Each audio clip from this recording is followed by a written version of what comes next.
आज Doubtnut app download करें। Doubtnut पर अपने सभी गणित, रसायन विज्ञान, भौतिक विज्ञान और जीव विज्ञान के डाउट्स का करो सफाया। बस प्रश्न की फोटो खींचो, एक ही प्रश्न को क्रॉप करो और तुरंत वीडियो सोल्यूशन पाओ। अभी डाउनलोड करें। हेलो स्टूडेंट्स, प्रश्न है C4 पादपों में हैच स्लैक पाथवे में निर्मित प्रथम स्थायी उत्पाद के विषय में सही कथन को चुनिए। तो सबसे पहले हम जान लेते हैं C4 पादपों के बारे में। तो यहाँ लिखते हैं C4 पादप। अब C4 पादप जो है ये कुछ गर्म वातावरण में उगने वाले पादप होते हैं। तो लिखेंगे गर्म वातावरण में उगने वाले पादप हैं ये। तो लिखेंगे वाले पादप हैं। तो इनमें पाया जाने वाला जो कैल्विन चक्र में पाया जाने वाला रुबिस्को एंजाइम होता है, वह गर्म वातावरण में क्या होगा कि वह ऑक्सीजनेज की तरह कार्य करता है। तो C4 पादपों में प्रकाश श्वसन जो है, तो लिख लेते हैं प्रकाश श्वसन को रोकने के लिए, तो लिखेंगे प्रकाश श्वसन को रोकने के लिए अनुकूलन पाए जाते हैं। तो लिख लेंगे अनुकूलन पाए जाते हैं। ये अनुकूलन जो है किस प्रकार के होते हैं, तो ये हम देख लेते हैं। जैसे कि इनमें क्रेंज शारीरिकी पाई जाती है। तो लिख लेते हैं क्रेंज शारीरिकी होती है। तो क्रेंज शारीरिकी जो है यह क्या है, इसके बारे में हम समझ लेते हैं। इनकी जो C4 पादपों की पत्तियां होती हैं, इनमें दो प्रकार की प्रकाश संश्लेषी कोशिकाएं पाई जाती हैं। एक तो होती हैं पर्ण मध्योतक कोशिकाएं, और दूसरे प्रकार की जो कोशिकाएं हैं वे जो संवहन उत्तक होते हैं, संवहन बंडल होते हैं, उन्हें चारों ओर से माला रूपी घेरे रहती है। तो इसे कहा जाता है क्रेंज शारीरिकी। तो इस प्रकार से दो कोशिकाएं पाई जाती है क्रेंज शारीरिकी की कारण। तो क्या हुआ कि एक तो होती है पर्ण मध्योतक कोशिकाएं। तो लिख लेते हैं यहाँ पर पर्ण मध्योतक कोशिकाएं। और दूसरी जो है ये किस वजह से हुआ है, क्रेंज शारीरिकी की वजह से हुआ है। और दूसरी जो प्रकार की जो कोशिकाएं होती हैं वे होती हैं बंडल शीथ कोशिकाएं, या फिर उन्हें कहा जाता है फूलाच्छद कोशिकाएं। तो लिख लेते हैं इन्हें बंडल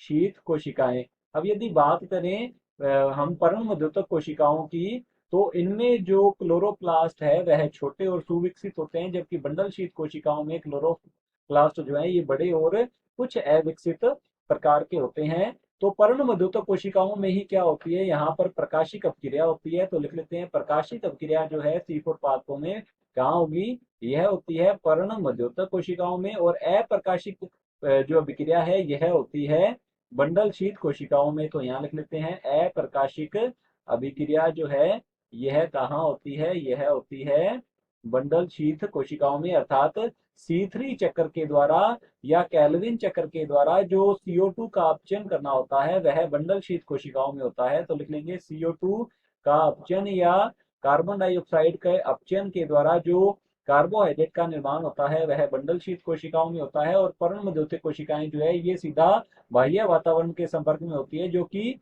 CO2 स्थिरीकरण के लिए C4 चक्र जो है इनके अंदर पाया जाता है।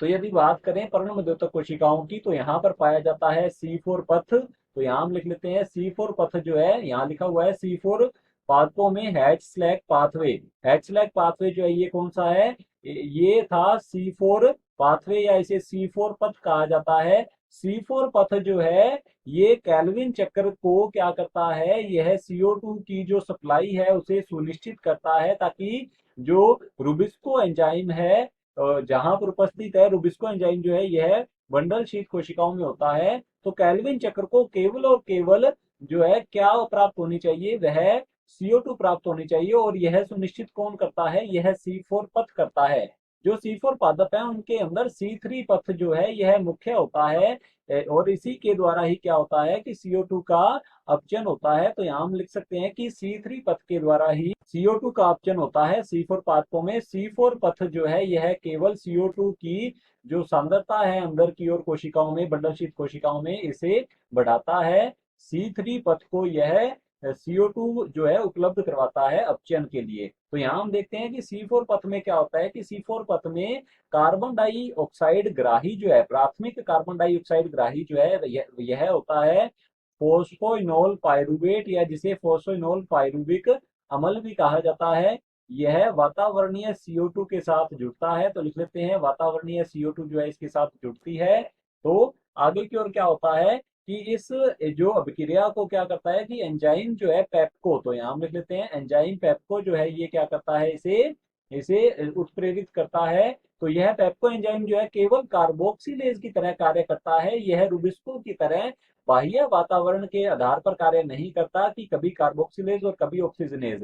पेप्को जो है यह केवल और केवल कार्बोक्सिलेज की तरह कार्य करता है, अर्थात यह पीईपी अर्थात फोस्फेनोल पाइरुवेट के साथ केवल और केवल कार्बन डाइऑक्साइड के जुड़ने की अभिक्रिया को ही उत्प्रेरित करता है। और आगे की ओर जो प्राथमिक स्थायी उत्पाद बनता है C4 पथ का, यह होता है ऑक्सैलो एसिटिक एसिड या जिसे कहा जाता है ऑक्सैलो एसिटिक अम्ल। यह प्रथम स्थायी उत्पाद होता है H स्लैक पाथवे या जिसे C4 पथ कहा जाता है। तो चलिए देखते हैं ऑप्शंस की ओर। ऑप्शन ए दिया गया है बंडल शीत कोशिकाओं में फोस्फोइनोल पाइरुवेट के कार्बोक्सिलीकरण द्वारा ऑक्सैलो एसीटेट निर्मित होता है। तो ये हमारा ऑप्शन जो है गलत होगा, क्योंकि बंडल शीत कोशिकाओं में पीईपी नहीं पाया जाता है। बंडल शीत कोशिकाओं में C3 चक्र पाया जाता है, वहां पर RUBP रिब्यूलोज बिस्फोस्फेट होता है ये जो कार्बन डाइऑक्साइड है इसे ग्रहण करने के लिए। और पर्ण मध्यस्थक कोशिकाएं जो है इसमें पाया जाता है पीईपी फोस्फोइनोल पाइरुवेट। तो ये हमारा ऑप्शन जो है गलत होगा। ऑप्शन बी दिया गया है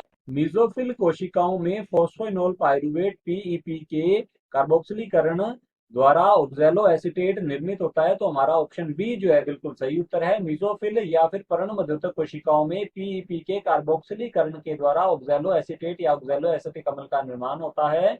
तो हमारा ऑप्शन बी जो है ये बिल्कुल सही उत्तर है। ऑप्शन हमारे पास सी दिया गया है मीजोफिल कोशिकाओं में फोस्फोग्लिसरिक अम्ल का निर्माण होता है। तो ये हमारा ऑप्शन जो है गलत होगा। फोस्फोग्लिसरिक अम्ल का निर्माण जो है बंडल शीत कोशिकाओं में होता है, जो कि C3 चक्र या C3 पथ या फिर कैल्विन चक्र जो है इसका प्रथम स्थायी उत्पाद होता है। तो ये हमारा ऑप्शन गलत है। और ऑप्शन डी दिया गया है बंडल शीत कोशिकाओं में फोस्फोग्लिसरिक अम्ल का निर्माण होता है। तो फिर से यही दिया गया है, तो ये भी हमारा ऑप्शन जो है गलत होगा। ऑप्शन बी जो है बिल्कुल सही उत्तर है।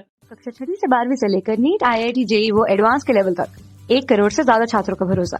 आज ही डाउनलोड करें डाउटनेट ऐप या व्हाट्सएप करें अपने सारे डाउट्स 8400 400 400 पर।